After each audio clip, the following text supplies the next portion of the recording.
Asa Newell looks like a potential top 10 pick. This is Floor and Ceiling. Let's break him down.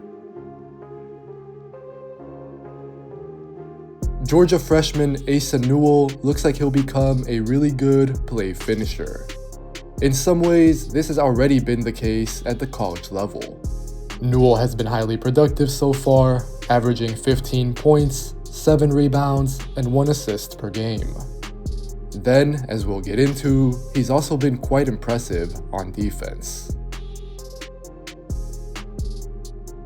Right now, Newell is at his best catching the ball near the basket and finishing.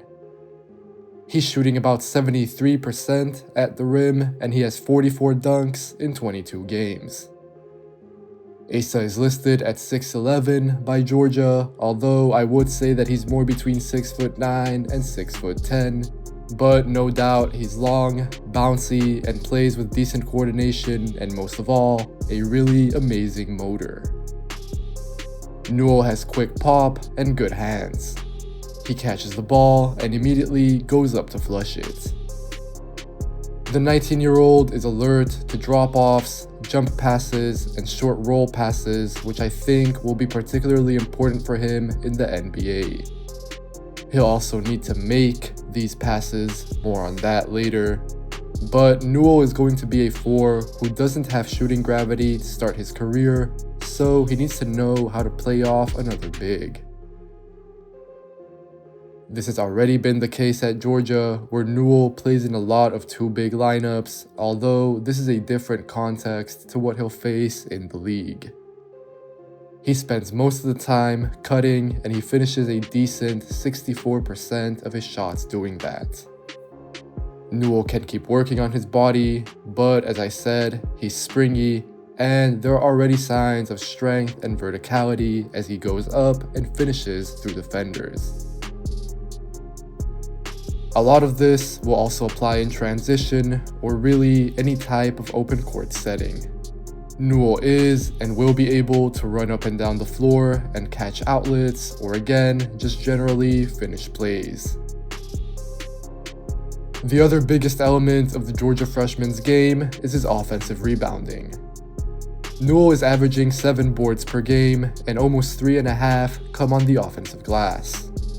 Safe to say, that's great, and I imagine that this will continue to make up a big part of Newell's offensive profile, although ideally, not as much. Newell, simply put, doesn't give up on plays. He has an incredible motor with how he tracks possessions and makes multiple efforts. NBA offenses are better than ever, so I think there's a lot of value in creating second possessions for your team. In some ways, Newell reminds me of Marvin Bagley III with how effective he can be crashing the glass and leveraging his second and multiple jumps. It's also worth noting that Newell's strength to battle for position and then repeatedly go up among the trees is commendable. However, I can feel like Asa sometimes rushes his finishing when he has to operate in traffic, so that's something to build on. In theory, everything that we just saw with the play finishing, transition play, and offensive rebounding should translate to the pick and roll. I do think that this will happen eventually, but it hasn't quite materialized for Newell this season.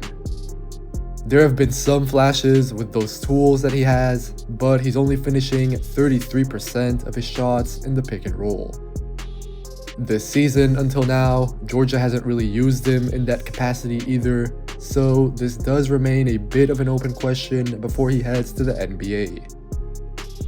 Newell is a decent finisher, but he isn't an overly versatile finisher, and I don't think a roller either. I do like how he shows some signs playing out of handoffs and such. Those are important for modern NBA bigs, but then it can feel like Asa is not quite sure what to do when he meets the defense head on. Something to keep looking into, and we will in this video, is his touch. Newell tries push shots and hook shots, and on the latter, he's shooting 49%. On the topic of rolling, Newell's passing will be important there. This season, he's almost exclusively been a play finisher, so his playmaking for assists and turnovers is very low. It is literally a 1-to-1 ratio, but it's a very small sample size, and he'll definitely need to show growth there and prove that he can scan a defense while on the move. Like I said earlier, I do like how Newell toys around with the ideas of handoffs or dribble handoffs around the elbows or free throw line. From there, he can get into rolls, at least theoretically, and at times, he's also shown the ability to use his size, see over the top of the defense, and then make a read.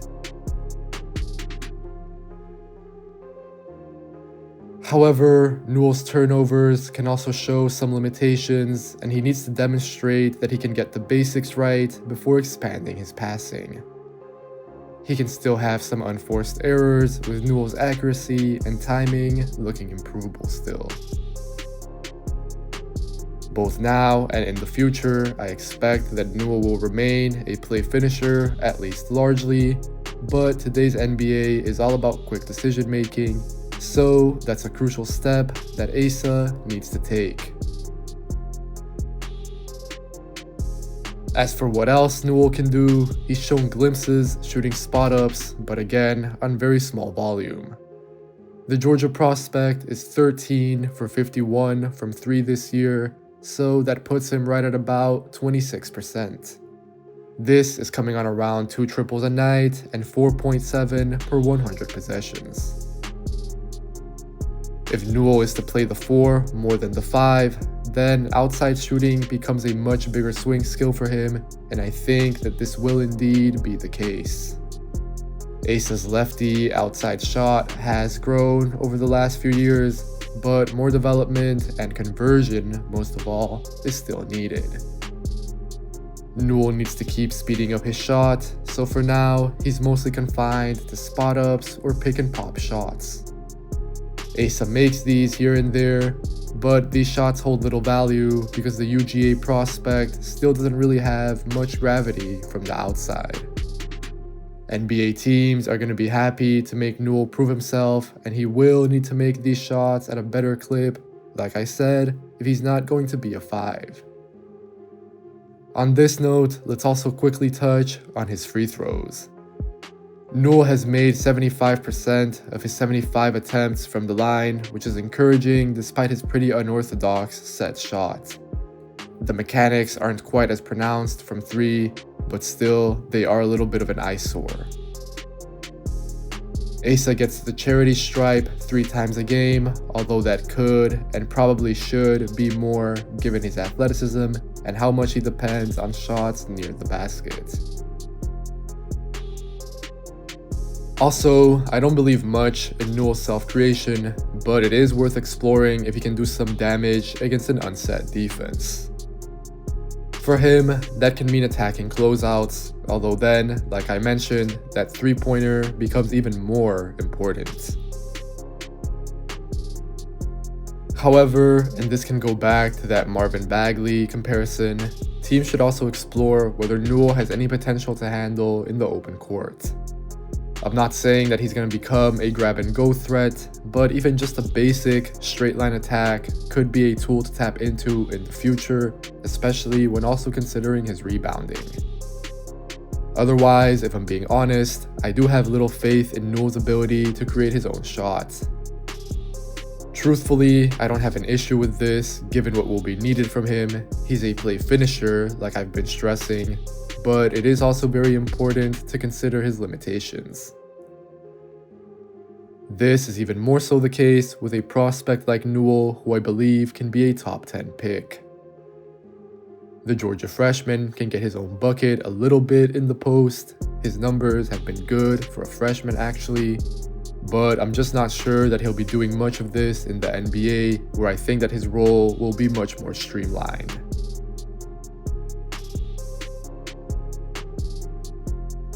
This possession here sums up Asa Newell's defense pretty well. It's a combination of how he can switch, then his motor, just watch how quickly he's back up and engaged after he trips, followed by multiple efforts since he's switching a couple of times, subsequently the strength and the length to contest, and finally some production of course with the final rebound to close the possession. I'm pretty high on Newell defensively, and he has the production as a freshman with 1.2 steals and 1.1 blocks per game. He also has a powerful 4% block rate to go along, which is very encouraging to see. I buy into Newell as a rim protector, especially when he's at the 4 helping on drives. He's really springy, and he can really time himself to reject drives when he's playing under control. In the NBA, he's going to be an efficient low man, but it's worth pointing out that at least in my evaluation, his best fit in the league defensively is at the 4, but on the other end, it's probably at the 5. Ultimately, that tweenerism is part of the question with Newell, although I think it's more so about his offense at the end of the day, because his defense, for the most part, looks like it can become very good. A lot of it comes down to his reaction time.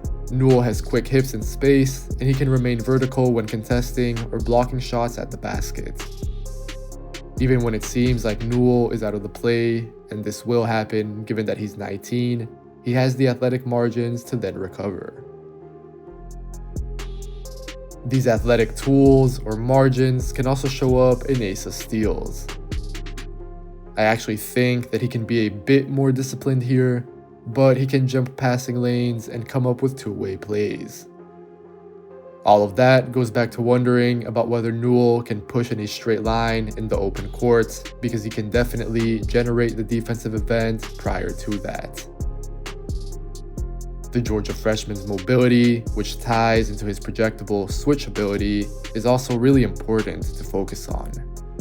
Newell is about 6'10", and his wingspan is likely around 7 feet, so he's got decent, not great positional size. And then, in my eyes, he does have really good positional athleticism though, with how he runs, jumps, and moves. Newell is capable of moving his feet on the perimeter, and he also makes multiple efforts in this department. The Bulldogs freshman has the foot speed to switch onto ball handlers, which includes both wings and guards, although there will naturally be an adjustment curve in the NBA. Asa walls off drives with his quickness, ability to play with contact, and agility. He's light on his feet with active hips, a fantastic motor, and the stalks that go along with that. As of now, I'd say that Asa's biggest improvement point here is his closeouts, which are inconsistent in terms of technique, angle, and eagerness. But in theory, and we've already seen this play out in college, Newell has the range to execute those longer closeouts in the NBA, and he has the skill set to help and recover on a regular basis. If we want to focus on Asa down low, then I think he's alright in the post right now. He just about holds off bigs, mostly through his motor and toughness in multiple efforts, because he can give up size against some 5s. Like I said, I do prefer Newell at the 4 on D, but he'll inevitably play some 5, I think. Overall, his biggest improvement point in general is probably concentration. Newell can have those off-ball lapses, which are common for a college freshman, so I'm not really worried given everything else that he does and how I've been evaluating him and his growth since high school. Newell has to ensure that he's consistently locked in, because then he'll definitely be consistently impactful. Mostly that should come protecting the basket, but also doing some switching as well. Asa is slightly caught between positions, and he has to flesh out his offense to make sure that it's not just his motor and defense that are keeping him on the floor. But I see him as a good bet towards the end of the top 10 range. As always, if you enjoyed this video, make sure to leave a like, make sure to leave a comment telling me what you think of Asa Newell, subscribe to the Floor and Ceiling Substack, and if you want to watch more videos like this, make sure to subscribe as well to the channel. Take care, and I'll catch you guys next time.